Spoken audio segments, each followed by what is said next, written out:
नमस्कार, मी संजय वद्रेकर. शिक्षण कट्टा या वाहिनीवर आपलं सर्वांचं स्वागत. आज 12 ऑक्टोबर या दिवशी घडणाऱ्या राष्ट्रीय आंतरराष्ट्रीय घटना आपण या वाहिनीवरून पाहणार आहोत.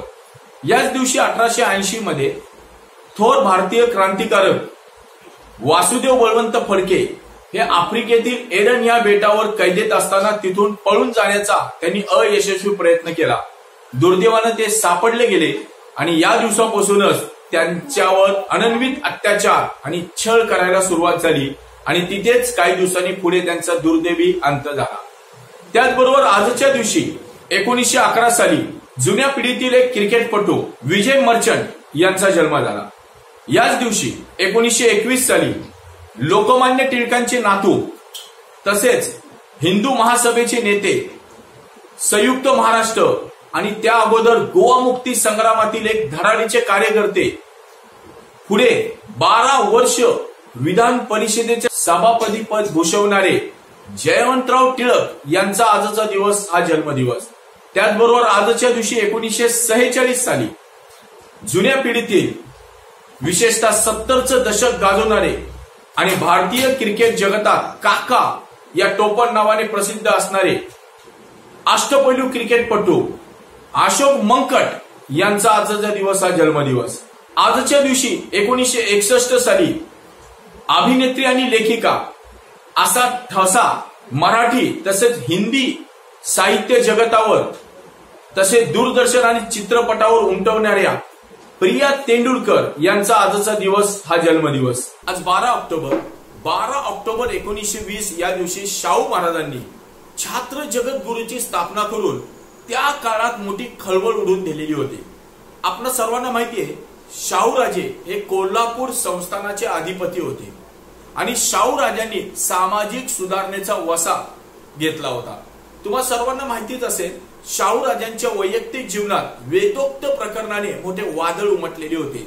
हे वेदोक्त प्रकरण अगदी थोडक्यात तुम्हाला सांगतो. शाहूराजे जेव्हा कार्तिकेच्या दिवशी पंचगंगे स्नान करत होते तेव्हा त्यांनी नेमलेला पुरोहित हा वेदोक्त मंत्र न म्हणता पुराणोक्त मंत्र म्हणत होता आणि शाहूराजांनी जाब विचारला असता तो म्हणला छत्रपतींना पुराणोक्तच मंत्र, कारण या पृथ्वीवरती आता फक्त 2च जाती अस्तित्वात आहेत, एक ब्राह्मण आणि दुसरी शूद्र. त्यामुळे वेदोक्त मंत्र म्हणण्याचा अधिकार फक्त ब्राह्मणांसाठीच आहे. त्यामुळे छत्रपती या घटनेने मोठे हबकले. प्रत्यक्ष मी राजा असून माझी ही अवस्था, तर सर्वसामान्य प्रजेचं काय. आणि यानंतर शाहूराजांनी समाज सुधारणेचा वसा धरून इतिहास घडवला. आपल्या सर्वांना माहिती आहे, या वेदोक्त प्रकरणानंतर शाहूराजांनी ब्राह्मणेतर पुरोहित घडवण्यासाठी शिवाजी वैदिक स्कूलची पण स्थापना केलेली होती. त्यातच एक प्रकरण त्यांच्या डोळ्यासमोर आणखीन एक आलेलं होतं, ते म्हणजे शंकराचार्यांचं. यामागे पण एक कारण असं घडलं की पुण्यात एका कार्यक्रमाच्या निमित्ताने गेलेले असताना एका सभेत एका पंडिताने त्यांना ठणकावून सांगितलं की प्रत्यक्ष शिवरायांना सुद्धा धार्मिक बाबतीत आम्ही त्यावेळेस उच्च जातीच्या लोकांनी काही अधिकार दिले नव्हते. इतक्या खोलातीने इतक्या वादात आपण आता या ठिकाणी न जाता आपण एवढंच बघू की शाहूराजांच्या एक लक्षात आलेलं होतं की जातीपातीमुळे हा हिंदू समाज पोखरला गेलेला आहे आणि म्हणून बहुजन समाजामध्येच जर आपण शंकराचार्य निर्माण केले तर शाहूराजांचं हे काम खरोखर अतिशय धाडसी होतं. आपल्या सर्वांना माहिती आहे, आद्य शंकराचार्यांनी इसवी सन 600च्या सुमारास, अंदाजे सांगतोय म्हणजे मी, की 4 पीठांची स्थापना केलेली होती. त्या 4 पीठांमध्ये द्वारका, बद्रीनारायण, शृंगेरी आणि जगन्नाथपुरी असे 4 दिशांचे 4 मुख्य मठ आणि 8 उपमठांची स्थापना केलेली होती. त्यापैकी एक उपमठ हे करवीर संस्थानामध्ये येत होतं आणि या करवीर संस्थानामध्ये जे काही नव्याने नियुक्ती झालेले शंकराचार्य होते त्यांचं नाव विद्या नृसिंह भारती यांनी शाहूराजांची मान्यता घेतलेली नव्हती. साहजिकच शाहूराजांनी त्यांना शंकराचार्य या पदावरून काढून टाकलं, कारण संस्थान हे शाहूराजांच्या मालकीचं होतं. आणि त्यामुळे शाहूराजांनी शंकराचार्यांना पदावरून दूर केल्यानंतर पुरोगामी विचाराचे डॉक्टर कुर्तकुटी यांची शंकराचार्यपदी नेमणूक केली. हे कुर्तकुटींनी शाहू महाराजांना असं दाखवलं की मी खूप आधुनिक विचारांचा आहे, पण प्रत्यक्षात मठाची सूत्र हातात घेतल्यानंतर त्यांनी सर्वप्रथम काय केलं तर अस्पृश्यांना मठामध्ये प्रवेश नाकारला। त्याचबरोबर शाहू महाराजांनी कुलकर्ण्यांची नेमणूक रद्द करून संस्थानात तलाठी आधुनिक ब्रिटिश पद्धतीप्रमाणे नेमल्यावरती कुलकर्ण्यांचं पिढीजात हक्क गेला म्हणून या नव्या शंकराचार्यांनी शाहू राजांना उघड उघड विरोध केला। आणि मग शाहू राजांच्या लक्षात आलं की हे शंकराचार्य दाखवतात एक, परंतु हे कोणत्याही प्रकारे सामाजिक बांधिलकी यांना नाहीये, म्हणून शाहू राजांनी त्यांना बडतर्फ केलं। आणि शाहू राजे विचार करू लागले की या करवीर संस्थांच्या अधिपती मी एखाद्या क्षत्रिय समाजाच्याच ब्राह्मणेतर समाजाच्याच माणसाची शंकराचार्य म्हणून नेमणूक करेल।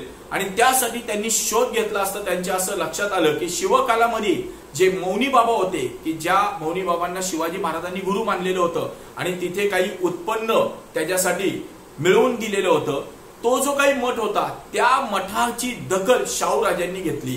तेव्हा त्यांच्यामध्ये असं लक्षात आलं की मौनी राजांचा या मठाचा वारसा चालवणारे सध्याचे जगद्गुरू रामगिरी यांचं निधन झाल्यामुळे येथे असणारं जे काही प्रमुख पद आहे ते रिकामच आहे। म्हणून शाहू राजांनी नवीन छात्र जगद्गुरू कोणाला करायचा याचा शोध घेतला असता त्यांच्या असं लक्षात आलं की मराठा समाजातील एक व्यक्ती सदाशिव लक्ष्मण पाटील यांचा विजय मराठा मधील गोरक्षण की गोभक्षण हा लेख वाचून शाहू राजांना त्यांच्या विद्वत्तेची खात्री पटली। एकाच वेळेस मराठी, संस्कृत आणि काही अन्य भाषांवरती प्रभुत्व असणारे, धर्माचा गाढा अभ्यास असणाऱ्या अशा माणसाची नेमणूक आपण छात्र जगद्गुरुपदी केली तर उच्चवर्णीयांना चांगला चाप बसेल आणि धर्म मार्तंडांना आरा बसून धर्मात काहीतरी सुधारणा होतील। आणि म्हणून शाहू राजांनी आजच्या दिवशी एक क्रांतिकारक पाऊल उचललं। आज 12 ऑक्टोबर 1920 या दिवशी करवीर पीठाचे नवे शंकराचार्य म्हणून शाहू राजांनी सदाशिव लक्ष्मण पाटील यांची छात्र जगद्गुरू म्हणून मान्यता दिली। स्वतः शाहू महाराजांनी राजा असून सुद्धा धर्मप्रमुख या नात्याने शंकराचार्यांना मुजरा केला आणि साहजिकच त्यांच्या या घटनेने त्या काळात मोठी खळबळ उडाली।